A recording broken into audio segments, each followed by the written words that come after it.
Palnadu university మంచి భవిష్యత్తు కోసం తెలుగు విద్యార్థులు ఇష్టపడే యూనివర్సిటీ.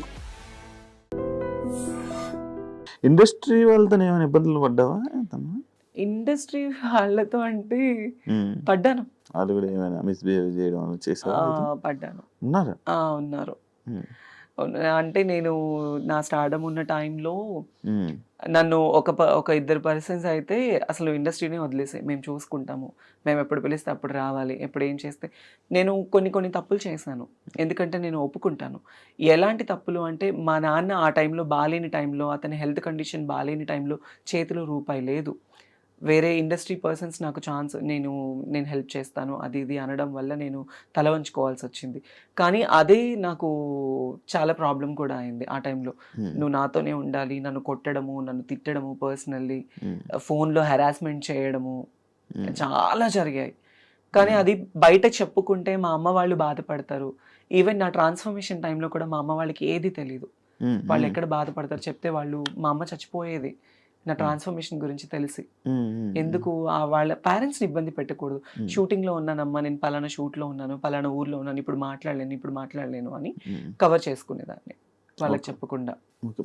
వాళ్ళు ఎవరైతే నేను ఇబ్బంది పెట్టారు ఇండస్ట్రీ వాళ్ళే. ఇండస్ట్రీలోనే ఒక మంచి పెద్ద హోదాలో ఉన్న వాళ్ళే నాతో ఉండు అని. అంటే అప్పుడు అంటే నీకు డబ్బు కావాలని చెప్పి వాళ్ళతో ఉన్నావు అంతే. దానివల్ల ఇలా చాలా ప్రాబ్లమ్స్. బెదిరించారా? బెదిరించారు, కొట్టారు, నన్ను చేసుకున్నారు.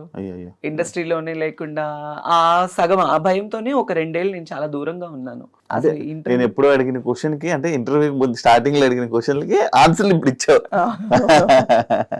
అవును, చాలా ప్రాబ్లమ్స్ ఫేస్ చేస్తున్నావు. అవును. ఇప్పుడు అంతా క్లియరా? ఇప్పుడు నాకు ఏ లవ్ లేదు, ఏ రిలేషన్స్ లేవు, ఏ ఎఫెక్షన్స్ లేవు, ఏ పర్సనల్ అవగేషన్స్ లేవు. నా మైండ్ లో ఉన్నదల్లా నేను బ్రతికున్నంత కాలం నా పేరెంట్స్ ని చూసుకోవాలి, వాళ్ళకి నేను తప్ప ఎవరు లేరు. నేను ఈ రోజు ఇలా ఉన్నాను, ఈ రోజు ఇట్లా ఉన్నాను అంటే మా అన్నయ్య కారణం. వాడు ఒక హీరో లాగా మా ఇంట్లో ఎంతో కష్టపడ్డాడు నా కోసం. చాలా అంటే చాలా. వాడి లైఫ్ మొత్తం కేవలం నా కోసం, మా అమ్మ కోసం సాక్రిఫైస్ చేసుకున్నాడు. బేసిక్లీ నేను ఎప్పుడు మా అన్నయ్య గురించి కానీ మా ఫ్యామిలీ గురించి నేను ఎప్పుడు చెప్పలేదు బయట. మా నాన్న అంటే నాకు చాలా ఇష్టం. తండ్రి ప్రేమ నేను ఎప్పుడు లేదు. వాడే నాకు తండ్రి అయ్యి నాకు ఎంతో ప్రేమనిచ్చి, నాకు తినబెట్టి, నాకు లేకపోయినా మా తమ్ముడికి ఉండాలని చెప్పి కొత్త బట్టలు, నాకు స్కూల్కి వెళ్ళి ఫీజు, వాడికి చేతులు ఇవన్నీ బొక్కలు పడేవి తెలుసా. స్కూల్కి వెళ్ళి సిమెంట్ పని చేసి చేతికి కాళ్ళకి, నాకు పొద్దున్నే మంచి టిఫిన్, నాకు వాడు టిఫిన్ పెట్టి వాడు తినకుండా వెళ్ళిపోయేవాడు. అది నాకు తెలిసేది కాదు ఆ వయసులో. ఈరోజు మా అన్నయ్య అనేవాడు లేకపోతే నేను అనేది లేదు. మీ అన్నయ్యకి ఇప్పుడు కోపం అంతా నువ్వు మారేవు ఇలా అని? కోపం అంటే ఉంటది కానీ బయటపడ్డు, ఎప్పుడు బయటపడ్డు. మంచిగుంటున్నాడా? ఉంటాడు, మంచిగానే ఉంటాడు. ఇంటికి వెళ్ళినప్పుడు అంటే ఎక్కువ నేనే మాట్లాడి ధైర్యం చేయను. ఎప్పుడు నేను ఫ్యామిలీ ఫంక్షన్స్ కి వెళ్ళాలన్నా నాకు ఒక బాధ ఉంటుంది. అందరూ చూసేవాళ్ళు ఇప్పుడు నాకు ఈ జబర్దస్త్ పేరు ఉంది, ఈ పేరుంది, ఆ పలానా ఆ అమ్మాయి టీవీలో చూస్తాము, ఆ వేలో వెళ్ళిపోతుంది. ఒకవేళ నాకు ఇదే లేకపోతే, తను అదిరా, తను ఇదిరా, తను మారిపోయింది. మా ఇంట్లో నేను ట్రాన్స్ఫర్మ్ అయిన తర్వాత మా అమ్మని చాలా సూటిపోటి మాటలతో బాధ పెట్టిన వాళ్ళు ఉన్నారు. చాలా. మా అమ్మ వాళ్ళు బాధపడకూడదు నా వల్ల. నేనున్న ప్రొఫెషన్ లో మా అమ్మ వాళ్ళు గర్వంగా ఉండాలి అనుకున్నాను.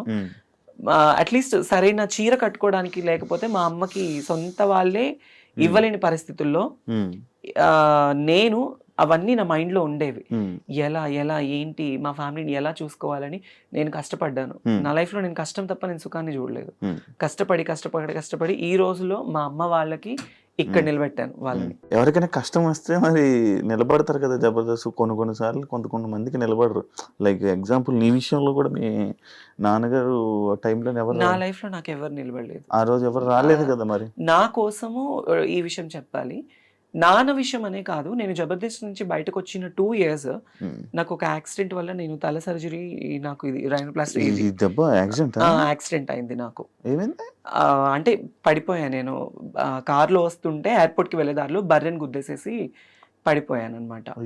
సో తలకి చాలా పెద్ద దెబ్బ తగిలింది. ఇక్కడిది ఈ దెబ్బ తగలదు, ఇదంతా మీకు ఇక్కడ అప్పుడు ఉండేది కాదు. దానివల్ల నేను కోమాకి వెళ్ళే సిచ్యువేషన్ నాకు ఆ టైంలో. ఆ టైంలో నేను నాకు ఆపరేషన్ అయింది, తలకు ఆపరేషన్ అయిందని తెలుసు, నేను బెడ్ మీద ఉన్నానని తెలుసు. అట్లీస్ట్ నేను బ్రతికైనా చచ్చానా అని కూడా నన్ను ఎవరు పట్టించుకోలేదు ఆ టైంలో. అయ్యా. నాకు ఎవరు హెల్ప్ చేయలేదు, ఎవరు సపోర్ట్ చేయలేదు ఆ టైంలో. ఉమ్, ఇంకా నేనే చాలా మందికి హెల్ప్ చేశాను నేను um, before that, um, still now also. Um, కానీ మా నాన్న చనిపోయిన తర్వాత బిఫోర్ మాకు శ్రీదేవి షూట్ అయిపోయింది. Hmm. శ్రీదేవి షూట్ అయిపోయిన వెంటనే um, next day morning um, shoot అయిపోయి వచ్చాను. ఉమ్, నైట్ నాన్నతో వీడియో కాల్ మాట్లాడుకున్నాను. ఉమ్, పొద్దున్నే 11 గంటలకి మా నాన్న చనిపోయారన్న న్యూస్. ఉమ్, ఉమ్, నాకు కాళ్ళు చేతులు ఆడలేదు, ఏం చేయాలో తెలియని సిచ్యువేషన్. రాత్రి కదా మా నాన్న నాతో మాట్లాడారు వీడియో కాల్. ఇదేంటి సడన్ గా మళ్ళీ, అవన్నీ ఒక్కసారిగా నా వల్ల అవ్వలే. ఎవరికి చేయాలో తెలీదు, అర్జెంటుగా వెళ్ళిపోవాలి. ఇమాన్యుయల్కి ఫోన్ చేశాను ఫస్ట్. ఇమాన్యుయల్కి ఫోన్ చేస్తే వాడు ఆర్ఎఫ్సి షూట్లో ఉన్నాడు, అమ్మ నాకు షూట్లో ఉన్నానని చెప్పాడు, లేదంటే వచ్చేవాడు పాపం. ఉమ్, తర్వాత నూకరాజుకి ఫోన్ చేస్తే ఎక్కడ పనులన్నీ అక్కడ వదిలేసేసి, ఆ రోజు వాడికి షూటింగ్ కూడా వదిలేసుకొని నా కోసం కార్ తీసుకొని వచ్చి నన్ను ఎక్కించుకొని, నేను ఏడుస్తూనే ఉన్నాను. హైదరాబాద్లో ఇక్కడ నా చెయ్యి పట్టుకున్నవాడు మా నాన్న దగ్గరికి వెళ్ళేంత వరకు నా చెయ్యి వదలలేదు. నువ్వు ఏడవకు మేము ఉన్నాము అని. ఉమ్. నాకు తెలిసి నాకు హెల్ప్ చేసిన పర్సన్ నూకరాజ్ ఒక్కడే, ఇంకెవరు చేయలే? నాకు ఇంకెవరు చేయలేదు. డబ్బుల పరంగా ఎవరు ఏం డబ్బు చేయరా? పరంగా ఎవ్వరు చేయరు, ఎవరి లైఫ్లో వాళ్ళకు ఉంటాయి, ఉమ్. ఎందుకు చేస్తారు, ఎవరికి ఏం అవసరం. మరి అప్పుడప్పుడు అంటే లైక్ అప్పుడప్పుడు షోస్ లోని మనీ ఇస్తున్నట్టు హెల్ప్ చేస్తున్నట్టు అన్ని ఉంటాయి కదా, అవన్నీ ఏమైతున్నాయి? షోస్లో అంటే ఇంకా అది షో పరంగా తీసుకోవాలి అంతే, పర్సనల్ లైఫ్లో అనేది ఉండదు. అది నేనైతే ఎవరి సాయం కోరలేదు, కోరినా కొంతమంది నాకు చేయలేదు. కొంతమంది నన్ను మోసం చేసిన వాళ్ళే ఉన్నారు మా జబర్దస్త్ వాళ్ళు. మీ జబర్దస్త్ జబర్దస్త్ వాళ్ళే మోసం చేసిన వాళ్ళు ఉన్నారు. అంటే ఏ విధంగా? కిరాకార్పి కిరాకారు ఏం చేశాడు? అతన్ని నేను లైఫ్లో మర్చిపోలేను అనమాట. ఏం చేశాడు? సో నేను అదిరిందికి వచ్చింది కూడా అతని వల్లే. ఆ, అతనికి ఒకానొక టైంలో నేను ఒక అన్న, తను నాకు ఒక సొంత అన్నలాగా నేను ట్రీట్ చేశాను. ఉమ్, బట్ తనేంటంటే తనదంతా వేరు, మైండ్ తన మైండ్ సెట్ వేరు, తన అంతా వేరు. తను నేను ఎప్పుడు తప్పు అనలేదు, తప్పు అనను కూడా. కానీ తనంటే నన్ను కొన్ని పర్సనల్ విషయాల్లో నేను చాలా తన విషయంలో బాధపడ్డాను. నేను ఆర్పి విషయంలో అంటే తనకి నేను చాలా సపోర్టివ్గా నిలబడ్డాను ఒకానొక టైంలో. అది తనకి తెలుసు. బట్ తర్వాత ఏంటంటే తన గురించి నేను బయటకు వచ్చేసాను. తర్వాత నేను ఎలా ఉన్నాను ఏంటి అనేది కూడా లేదు. ఫినాన్షియల్ ఎఫర్ట్స్లో కూడా నేను తనకి హెల్ప్ఫుల్గా ఉన్నాను. నాకు కష్టం వస్తే నాకు ఎలా ఉందని కూడా ఏ రోజు నన్ను అడగలేదు. అది అంటే నువ్వు జబర్దస్త్ బయట రావడానికి వన్ ఆఫ్ ద రీజన్ అయినా కిరాకార్పి.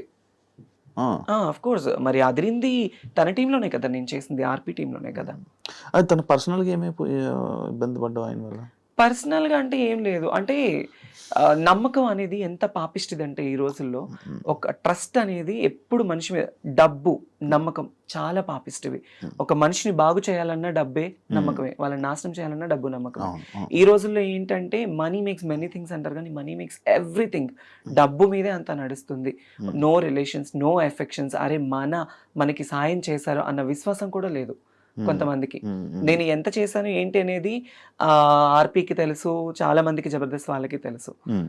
కానీ రియల్ లైఫ్లో అనేది ఏంటంటే వాళ్ళకి ఏం రా, ఇప్పుడు బయట చాలా మంది ఉంటారు జబర్దస్త్ యాక్టర్స్, తనని చూస్తే అబ్బా రిచ్గా కనిపిస్తుంది, వాళ్ళకేమి డబ్బు ఉంది, పేరు ఉంది, క్రేజ్ ఉంది, వాళ్ళు కోరింది వాళ్ళకి జరుగుతుంది అనుకుంటారు. లోపల మనం ఎంత బాధపడతామో, ఎంత స్ట్రగుల్ అవుతాం అనేది ఎవరికి తెలీదు శివ. అది so I faced a lot of worst things at my industry career, at my personal career, love లో, ఫ్యామిలీలో, మొత్తానికి నాకేంటంటే నేను అసలు వెక్స్ అయిపోయాను. ఒక రీసెంట్గానే ఒక 1 month బ్యాక్ సూసైడ్ చేసుకోవాలన్నంత ప్రాబ్లమ్స్ అయిపోయింది. Financial efforts still no struggled. ఏం దాచుకోలేదు డబ్బులు అసలు నాకంటూ నేను ఈ రోజు వరకు కూడా ఏది లేదు నా పర్సనల్. నా ఫ్యామిలీ కోసం నేను కష్టపడి వాళ్ళ కోసం పెట్టుకున్నాను. అమ్మ, నాన్న, అన్నయ్య, వదిన, 2 ఆడపిల్లలు, 1 మగపిల్లాడు, అమ్మమ్మ, నానమ్మ. ఇప్పుడు హైదరాబాద్ లో ఎవరు ఉంటున్నారు? నేను ఒకదాన్ని ఉంటాను ఇక్కడ. మరి మీ వాళ్ళు ఉండడానికి ఫుడ్ ఎవరు తెచ్చుకోలేదు? ఎవరంటారు ఇక్కడ? వాళ్ళు రానన్నారు. అట్లా అని కాదు, వాళ్ళకి మా ఇంట్లో గుంటూరులో అమ్మ వాళ్ళ ఫ్యామిలీ ఏంటంటే ఎప్పుడైనా పిల్లలకి సమ్మర్ హాలిడేస్ అప్పుడు ఒకసారి, అంటే ఇప్పటి వరకు ఒక్కసారి వచ్చిన్నారు హైదరాబాద్ కి. నేనే వెళ్తూ ఉంటాను, నేనే వెళ్ళి వాళ్ళకి అన్ని చూసుకొని వస్తూ ఉంటాను అనమాట. వాళ్ళకి ఇంట్లో పనులు ఉంటాయి, వాళ్ళకి హెల్త్ బాగోదు, అమ్మకి సక్రమంగా హెల్త్ బాగోదు, నానమ్మ అమ్మమ్మ ఇద్దరు ఓల్డ్ అయిపోయారు. రీసెంట్లీ నాన్న ఎక్స్పైర్డ్ తో అమ్మ ఇంకా డల్ అయిపోయింది. సో అమ్మని ఎందుకు అక్కడ ఉంచానంటే పిల్లలతో ఉంటే కాస్త ఆవిడ మైండ్ డైవర్ట్ అయిపోతుంది, కాస్త హెల్తీగా ఉంటుంది అని చెప్పేసి అక్కడే. ఎప్పుడైనా నేను పిలిచి, నేనే ఎక్కువ వెళ్తూ ఉంటాను కదా, నేను రండి అంటే వస్తారు, వచ్చి ఉండి వెళ్తారు.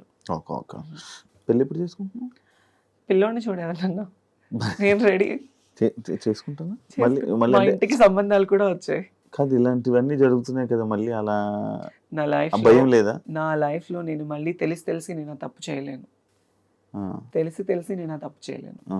అది నేను స్కూల్కి వెళ్ళే టైంలో ఒక ముస్లిమ్స్ అబ్బాయిని లవ్ చేశాను. పేరు చెప్పను, లవ్ చేశాను. తను కూడా నన్ను డైలీ సైకిల్ మీద వచ్చి నాకు చాక్లెట్ ఇచ్చి ఇంటి దగ్గర వదిలిపెట్టి వెళ్ళేవాడు. అలా అలా అలా అలా బాగా డీప్ అయిపోయింది. అప్పట్లో చాక్లెట్లు ఇస్తే పడిపోయేవాళ్ళ మీరంతా? అంటే నేనైతే పడిపోయా. డైలీ వచ్చి తిరుగుతూ, అప్పుడు ఇంకా ఇప్పుడున్నది ఏం కాదు, అప్పుడు ఇలా పట్టుకుంటే పింక్ అయిపోయేదాన్ని, అంత తెల్లగా ఉండేదాన్ని చిన్నప్పుడు, ఇంకా బాగుండేదాన్ని. అప్పుడు తన వల్ల ఏంటంటే తను వయసు పెరిగింది, 5 ఏళ్ళు బాగా డీప్ లవ్ లో ఉన్నాము. అంటే అప్పుడు ప్రేమ పెళ్లిళ్ళు ఏమి తెలిసేది కాదు. తను నా మీద కేరింగ్ చూపించాడు, నేను తన మీద అఫెక్షన్ చూపించాను అంతే. అట్లా అట్లా అట్లా దగ్గర అయిపోయి నేను చెప్పాను తనకి, ఇది కాదు, నువ్వు మంచిగా సంపాదించి నువ్వు ఒక పొజిషన్ లో ఉండి నువ్వు 2 కార్లు కొని ఇల్లు కడితే నేను అప్పుడు నిన్ను పెళ్లి చేసుకుందాం మన ఇద్దరం అని చెప్పేది. చిన్నప్పుడు మాటలు ఉండేవి కదా అట్లా. ఆ అబ్బాయి సీరియస్ గా తీసుకొని, నిజంగా ఆ అబ్బాయి చాలా కష్టపడ్డాడు. కష్టపడి ఇల్లు కట్టుకున్నాడు, కార్లు సంపాదించుకున్నాడు, సగం నన్ను మోసం చేశాడు బాగా, చాలా డీప్ గా. నాకు తెలియలేదు.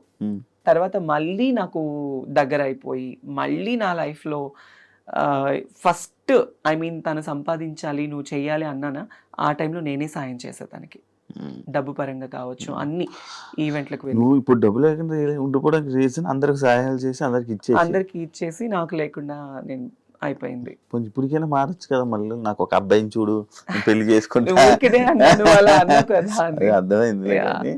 ఉంటది కదా ఫీలింగ్స్ ఉండకుండా, we are humans, it's basic needs ఉంటుంది. ఉండకుండా అప్పుడప్పుడు నాకు కూడా చాలా ఫీల్ ఉంటుంది, అరే నిజంగా నన్ను ప్రేమించే అబ్బాయి, నన్ను చూసుకునే అబ్బాయి, అట్లీస్ట్ కొంచెమన్నా రియల్ అఫెక్షన్, రియల్ ప్రేమ చూపించే వాళ్ళు దొరక్కపోతారా, మాట్లాడకుండా ఉండలేము, ఉంటుంది కదా. Some time when I feel low, every day I felt alone, every day. ఎందుకు ఈ ప్రేమ నాకు ఇప్పుడు జరుగుతున్న సిచ్యువేషన్స్ చూస్తే పూర్తిగా చచ్చిపోతుంది నా మనసు, వద్దు అని. ఎస్, ఎందుకు అనిపించేస్తుంది. ప్రశాంతంగా షూటింగ్ చేసుకున్నామా, 4 రూపాయలు వచ్చే ఏదైనా ఈవెంట్ వస్తే చేసుకున్నామా, ఫ్యామిలీని చూసుకున్నామా, వాళ్ళు బాగుంటేనే చాలు శివ, నాకు వేరే ఇది ఏమి వద్దు. నాకు ఇంటికి కూడా సంబంధాలు వచ్చాయి, మా అమ్మ వాళ్ళకి కూడా మాట్లాడుకున్నారు. నాకు కజిన్ బ్రదర్స్ 9 మంది, మా అమ్మ వాళ్ళ అక్క చెల్లెలు 4, అందరూ. మా అన్నయ్య వాళ్ళు, నువ్వు ఎందుకు రీసెంట్లీ కూడా నా మీద గొడవ, నువ్వు దీని గురించే లైఫ్ ఇది చేసుకుంటున్నావు, నీకంటూ ఒక లైఫ్ వద్దా, నువ్వు పెళ్లి చేసుకోవా, మేం చేస్తాం అంటే, ఆల్రెడీ మా ఇంటికి 2-3 సంబంధాలు వచ్చాయి. నాకు వద్దు, నాకు పేరెంట్సే ఇంపార్టెంట్. పెళ్లి చేసుకుని మళ్ళీ నేను ఆ రెస్ట్రిక్టెడ్ లైఫ్లోకి వెళ్ళి, వాళ్ళు పోనీ నన్ను ఏమన్నా సొంతగా అమ్మాయి నన్ను స్వీకరించేసి నాకు ఏమైనా పిల్లలు పుడతారా అని చెప్పేసి నన్ను ప్రేమగా చూసుకుంటారనుకుంటే అది లేదు. కొంత మురిపమే, కొత్త వింత పాత రోత, అంతే. కొంతకాలం వాళ్ళకు ఉంటుంది, ఇంకా అంతే. తర్వాత మళ్ళీ యథావిధిగానే అయిపోతుంది. అందుకే ఉన్నంత వరకు అమ్మ వాళ్ళతోనే ఉండి వాళ్ళతో బాగుండాలి అని డిసైడ్ అయిపోయాను.